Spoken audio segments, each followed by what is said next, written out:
খাচ্ছি, খাইনি, খাবো, খেতে পারি, খেতে পারতাম, খাওয়া উচিত, ভাত খাবো, সবাই একসাথে সুরে সুর মিলায় একদম। আমি অবশ্যই ভাত খাবো, আমি অবশ্যই ভাত খাবো। তো আজকের স্পোকেন ইংলিশের মূলত আজকে একটু ব্যতিক্রমধর্মী ক্লাস নেব, সেটা হচ্ছে একদম ম্যাজিক্যাল রুলস। ম্যাজিক্যাল রুলস বলতে আমরা কি বুঝি? আমরা একদম জাদু দিয়ে, তুড়ি দিয়ে ইংরেজিতে কথা বলার যেই বেসিক টার্মগুলো আছে সেগুলো আমরা ইনশাআল্লাহ শিখে নেব। ওকে, তো মূলত আমরা একটা কথাকে ঘোরায় পেঁচায় 15ভাবে বলবো ইনশাআল্লাহ। 15ভাবে একটা কথাকে আমরা কিভাবে বলতে পারি সেই বিষয়গুলো নিয়ে আজকের টোটাল ক্লাস জুড়ে থাকবে। আর আমার স্টুডেন্টদের সঙ্গে আপনারা যারা ভিডিও দেখছেন অবশ্যই সাথে সাথে তাল মিলায় যদি পড়ার চেষ্টা করেন এখনই পড়াটা ইনশাআল্লাহ হয়ে যাবে, ঠিক আছে? যেমন আমি ভাত খাই, খাওয়া নিয়ে আমি দিচ্ছি, এখানে একটা ভার্ব ব্যবহার করেছি, সেটা হচ্ছে ইট। কি বলেছি? ইট। শুধু খাওয়া নিয়ে কথা হচ্ছে এখানে। খাওয়া নিয়ে কথায় আমরা বলতে পারি 15ভাবে। কথা ক্লিয়ার? বোঝা গেছে আমার কথা? ওকে, তাহলে দেখো, আমি ভাত খাই, এটা ইংরেজি কি হবে? I eat rice. কি হবে? আমি ভাত খাচ্ছি, আই অ্যাম ইটিং রাইস। কি হবে? I am eating rice. দেখো তো, এটা কি প্রেজেন্ট ইনডিফিনিট টেন্সে না? এই যে খাই, অবশ্যই আছে না বাংলা ক্রিয়া শেষে?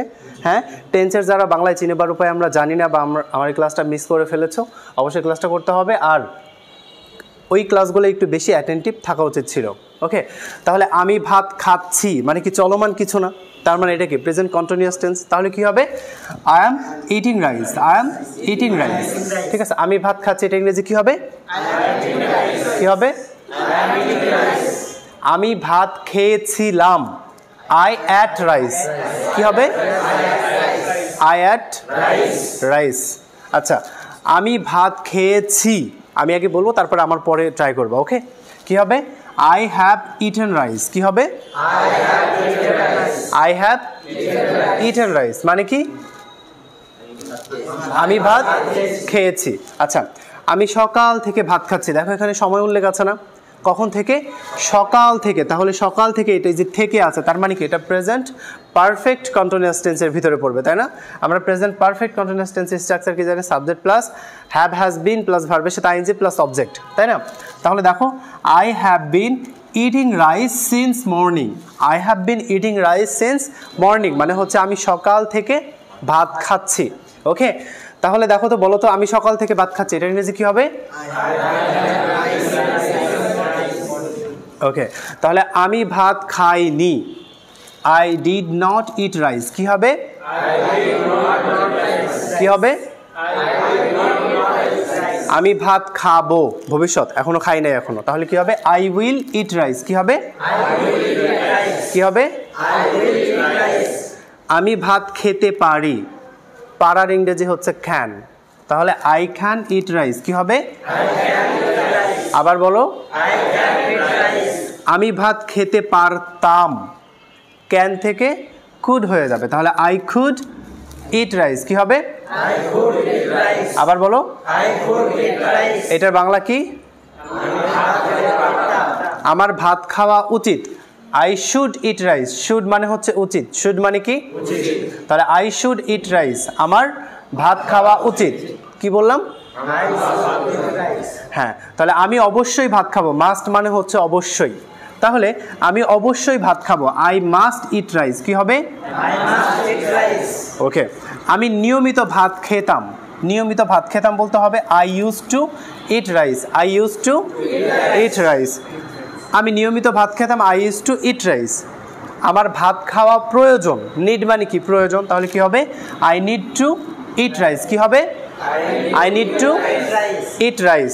এরপরে রয়েছে 14 নম্বরে, আমাকে ভাত খেতে হবে, I have to eat rice. Have to মানে হচ্ছে খেতে হবে, হ্যাভ টু ইট মানে হচ্ছে খেতে হবে, রাইস মানে ভাত, আর আই মানে আমি। I have to eat rice মানে আমাকে ভাত খেতে হবে।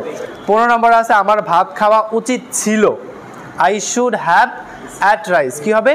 I should have ate rice মানে কি? আমার ভাত খাওয়া উচিত ছিল। আচ্ছা, দেখো তো, এখানে আমরা কমন একটা ভার্ব নিছি, সবটাতে ইট।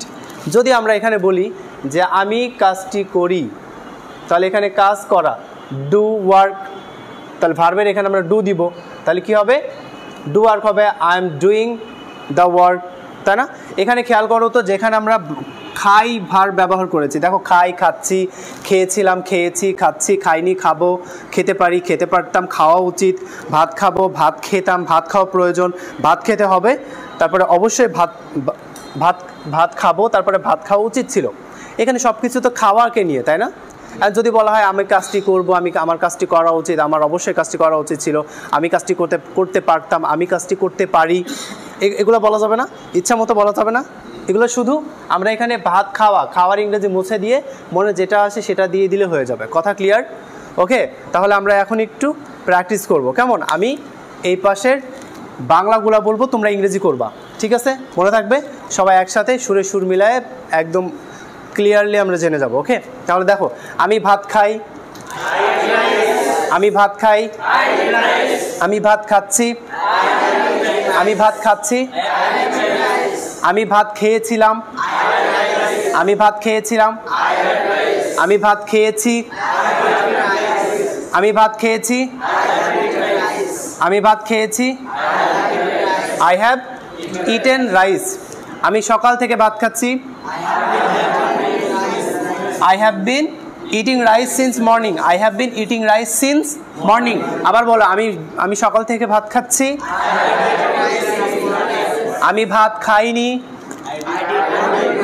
আমি ভাত খাইনি, আমি ভাত খাইনি, আমি ভাত খাবো, আমি ভাত খাবো, আমি ভাত খাবো, আমি ভাত খেতে পারি, আমি ভাত খেতে পারি, আমি ভাত খেতে পারি, আমি ভাত খেতে পারতাম, আমি ভাত খেতে পারতাম, আমার ভাত খাওয়া উচিত, আমার ভাত খাওয়া উচিত, আমি অবশ্যই ভাত খাবো, আমি অবশ্যই ভাত খাবো, আমি নিয়মিত ভাত খেতাম, I used to eat rice। কি হবে? ওকে, আমার ভাত খাওয়া প্রয়োজন, কি হবে? ওকে, আমাকে ভাত খেতে হবে, আমাকে ভাত খেতে হবে, আমার ভাত খাওয়া উচিত ছিল, আমার ভাত খাওয়া উচিত ছিল,